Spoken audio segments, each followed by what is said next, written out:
एक बार जंगल में तेज बारिश और तूफान आया। उस तूफान की वजह से नदी में 2 अंडे बहते हुए एक सूखी जगह पर आकर रुक गए। कुछ दिनों बाद उनमें से एक अंडा फूटा और उसमें से एक छोटा सा कौवे का बच्चा बाहर निकला। उसने इधर उधर देखा, लेकिन दूर दूर तक उसे कोई दिखाई नहीं दिया सिवाय एक और अंडे के।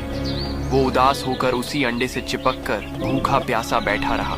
कुछ दिनों बाद दूसरा अंडा भी फूटा और उसमें से एक नन्ही गौरैया का बच्चा बाहर निकला। नया दोस्त पाकर कौवे का बच्चा बहुत खुश हो गया। अब दोनों साथ साथ रहते। तुम कौन हो? मैं एक प्रवासी हूँ। तुम यहीं से निकले हो? हाँ, इस अंडे से। वो पेड़ क्या है? वो एक बड़ा पेड़ है। चलो साथ में चलते हैं। हाँ, ये जगह अनोखी है। देखो पेड़ कितना बड़ा है। हमें वहाँ तक जाना है। दूर दूर तक पैदल चलकर खाना तलाशते और जैसे तैसे अपना पेट भरते।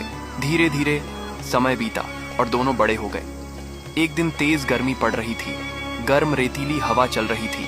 गौरैया को कहीं भी खाना और पानी नहीं मिला। वो भूख प्यास से बेहाल हो गई और वहीं जमीन पर बेहोश होकर गिर पड़ी। उसकी सांसें लगभग थम सी गई थीं। तभी कौवा उसे ढूंढता हुआ वहां पहुंचा। उसने उसे उठाने की कोशिश की, लेकिन वो बेजान सी पड़ी थी। कौवा उसे तुरंत उठाकर एक पेड़ की छाया में ले गया।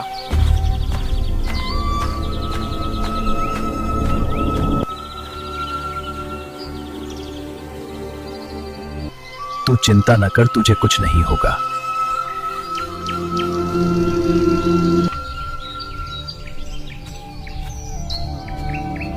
और पास के तालाब से पेड़ के पत्ते में पानी भर कर लाया।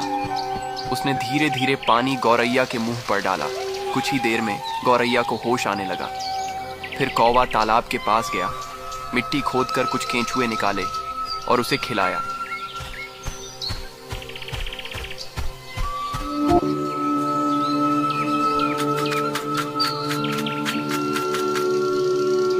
दोस्त, अगर आज तू ना होता तो शायद मैं इस दुनिया में ना होती।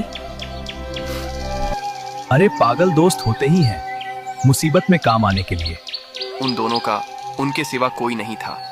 कौवा अपनी दोस्त गौरैया को बहुत मानता था। दोनों खुशी खुशी साथ रहने लगे।